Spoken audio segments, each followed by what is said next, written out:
संरक्षण, मुझे बात याद आती है जब मैं कतिपय ये सब जगह पेपरों में पढ़ता हूँ, सुनता हूँ, देखता हूँ, लोग मेरे पास भी आकर के मेरे से बोलते हैं, स्वामी जी ये कैसा आरक्षण है, ये कैसा आरक्षण है, ये कैसा आरक्षण है। मुझे फिर अचानक एक बात याद आ गई। ये घटना मैंने उसमें फिर विचार किया कि एक गलत काम करने वाले व्यक्ति से पूछा गया, क्यों भाई तुम ऐसे पाप करता है, तेरे पाप कैसे धुलेंगे, कैसे नष्ट होंगे? ये उल्टी सीधी ये कार्य कर करके तुम पाप बढ़ाते जा रहे हो, दुष्कर्म करते करते। बोले गंगा जी किसी ने बनी हुई है। जब पाप करते करते मेरे समय जब देखूंगा कि हाँ पाप बहुत हो गए हैं, तो मैं जाके गंगा में पाप धो लूंगा, तो जाऊंगा। गंगा जी से पूछा, कितने लोग आके तुम्हारे यहाँ पाप दो, तो तुम तो बहुत बड़ी पाप के पंख में हो जाओगी। क्या करती हो आप? इतने सारे लोग आके आप में पाप डाल के चले, आपके ऊपर पाप चले जाते हैं। गंगा जी ने बहुत प्यारा जवाब दिया। बोली मैं अपने पास नहीं रखती हूँ, न तो मैं अपने पास पापियों को रखती हूँ, न अपने पास मैं पाप को रखती हूँ। फिर आप क्या करती हैं? बोले मैं पाप को अपने माध्यम से समुद्र में भेज देती हूँ। अच्छा, समुद्र में भेज देती है। समुद्र के पास गए, समुद्र से कहा कि इतने सारे पाप तुम्हारे पास बह करके आते हैं, तो पाप क्या करते हैं? पाप देखिए मैंने कौन सा गुनाह किया है, कौन सा अपराध किया है कि मैं सबके पाप अपने ऊपर लेके रखूं? नहीं। बोले फिर क्या करते हैं आप? बोले उन पापों को सब एकत्रित करके और एक भाप बना करके मैं तो आकाश में बादलों उड़ा देता हूँ, उनके पास भेज देता हूँ ऊपर। फिर उसने खड़ा हो गया, मेघों से पूछा गया, क्यों भाई ये समुद्र तुम्हारे यहाँ सारे पाप भेज देता है? तुम तो पाप के पंख में हो गए पूरा जीवन। दूसरे लोग पाप करते हैं, उसका परिणाम तुम लोग। बोले नहीं नहीं नहीं ऐसा नहीं है। बोले क्या है? बोले जो पाप करता है उसी को उसका परिणाम मिलेगा, जो पुण्य करेगा उसको ही उसका पुण्य का परिणाम मिलेगा। क्योंकि मन का किया हुआ पाप मन को भोगना पड़ता है, वाणी से किया हुआ पाप वाणी को भोगना पड़ता है, और शरीर से किया हुआ पाप शरीर को भोगना पड़ता है। तो आप कैसे लौटाते हैं? बोले देखिए, व्यक्ति ने पाप किया, गंगा में धोने आया, गंगा जी ने पाप समुद्र में भेज दिया। समुद्र ने कोई अपराध नहीं किया, समुद्र ने भाव के माध्यम से हम लोगों के यहाँ पहुंचा दिया, और हम उन्हीं लोगों के पाप उन्हीं लोगों पर एक जल की बूंद बना करके, एक बरसात बना करके उन्हीं के यहाँ पुनः वर्षा देते हैं। इसीलिए पापी व्यक्ति पुनः फिर से पाप करता है। इसलिए बंधु इस बात का याद रहे, शरीर से किया हुआ पाप शरीर को ही भोगना पड़ेगा, मन का किया हुआ पाप मन को ही भोगना पड़ेगा, उसी का प्रायश्चित होगा। वाणी से किया हुआ पाप वाणी के द्वारा ही उसका प्रायश्चित हो सकता है। इसी तरह बार बार जब मैं देखता हूँ आरक्षण आरक्षण, तो मैं ये सोचता हूँ, मैं ये निष्कर्ष पर पहुंचता हूँ कि आरक्षण नहीं, आरक्षण के सहारे से आप संरक्षण दे रहे हैं। चुनाव में आरक्षण, टिकट में आरक्षण, सीटों में आरक्षण, स्त्री पुरुष में आरक्षण, किसी जाति वर्ग विशेष में आरक्षण। जहां भी देखिए आरक्षण की बहुत सारी सर्विस होता आरक्षण, चुनाव आरक्षण, पदोन्नत में आरक्षण, प्रमोशन में आरक्षण।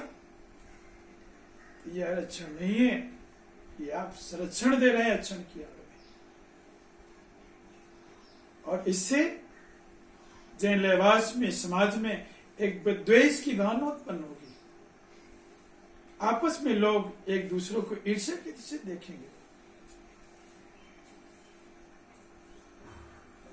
व्यक्ति की दृष्टि बदल जाएगी, व्यक्ति का फिर समाज में बहिष्कार होगा।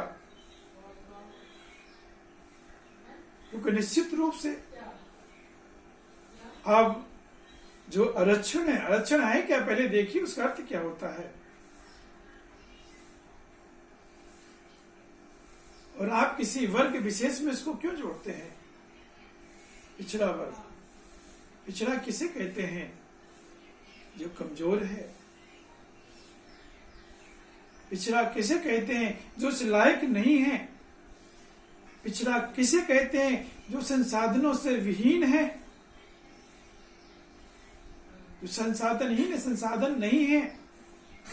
पिछड़ा किसे कहते हैं? जिसका मान सम्मान नहीं है। पिछड़ा किसे कहते हैं? जो इस लायक, इस काबिल नहीं है कि अपने बच्चों को सुविधाएं दे सके, अच्छे स्कूल में पढ़ा सके, दिवाली, दशहरा, रमजान, ईद धूमधाम से मना सके। पिछड़ा वो है जो अपने परिवार को साधन सुविधाएं नहीं प्रदान कर सके।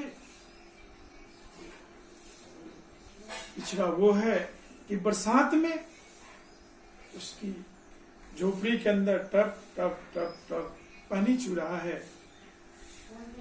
कहीं तगाड़ी लगता है, कहीं कटोरे रखता है, कहीं बाल्टियां रखता है। क्या मैं पूछना चाहूंगा, क्या जो तगाड़ी रख रहा है, तसले रख रहा है, बाल्टियां रख रहा है, मग्गा रख रहा है, क्या ये व्यक्ति क्या किसी विशेष जाति का व्यक्ति है? क्या बरसात किसी व्यक्ति, किसी जाति के यहाँ होके आती है?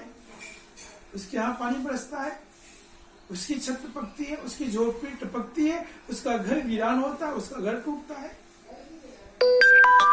कोई भी व्यक्ति समाज का पिछड़ा हो सकता है। ब्राह्मण, क्षत्रिय, वैश्य, कोई भी सेवक।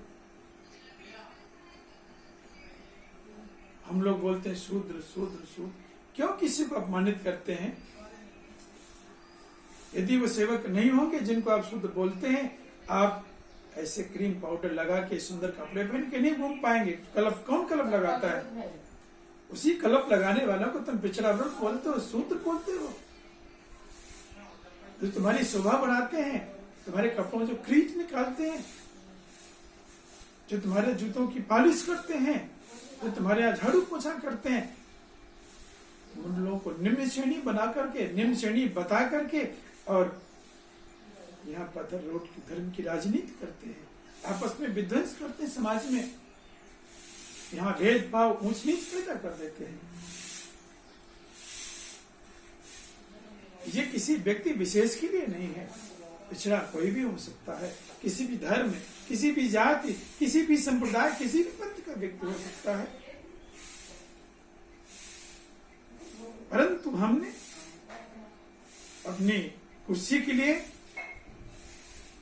हमने अपने धन वैभव सम्मान के लिए किसी विशेष जाति वर्गों को पिछड़ा घोषित कर दिया। पर विचार करें, वास्तव में पिछड़ा कौन है? इसलिए समाज को आगे बढ़ाना है, शिक्षा पर, धर्म पर, और एक सुख समृद्धि युक्त हमें भारत बनाना, भारत से गरीबी दूर करना है। तो सबसे पहले इन पिछले शब्दों को दूर करें, इस पर गौर करें। आप आरक्षण में संरक्षण वाला बहाना बना करके ये सब विध्वंस मत करें, इससे समाज का उत्थान नहीं हो सकता है। इसलिए हमें आरक्षण देना है तो सिर्फ पिछड़े लोगों को देना है, जिनका समाज में बहिष्कार हो रहा है, जिनका समाज में नामो निशान नहीं है, जिनके बच्चे तरसते हैं, कटोरे लेकर के रोड में घूमते हैं, जिनके बच्चे ब्राह्मण होने के बाद भी, क्षत्रिय होने के बाद भी, वैश्य, ये सब जातियां होने के बाद भी तरसते हैं, हजारों इंटरव्यू देते हैं, उनके 100 मार्क्स आए, नहीं लिया गया,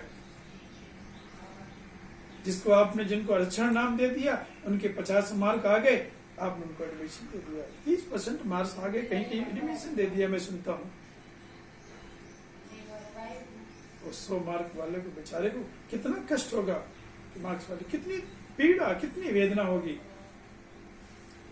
और अगर इस व्यक्ति को ज्ञान था, जिसको 30% में आपने आरक्षण दे करके उसको पदोन्नत दे दिया या सर्विस दे दिया, देश का विकास कैसे होगा? इसलिए उस 100 अंक पाने वाले के साथ इसको भी जोड़िए, इसको भी इतनी सुविधाएं दीजिए। जहां बड़े उद्योगपतियों के बच्चे पढ़ते हैं, इनको भी वहां लेकर के जाइए और उन्हीं के समकक्ष बिठा करके इनको उसी तरह शिक्षा दी जाए, संस्कार किए जाएं। इसके बाद फिर आप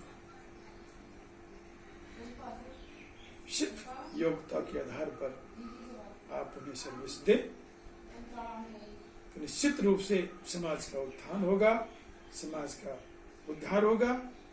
और अंततः ये आरक्षण में संरक्षण ला करके आप किसी जाति वर्ग विशेष में और समाज में बुराई और अनैतिकता न फैला करके भारत को सुख समृद्ध बनाने का प्रयास करें। जय श्री राधे।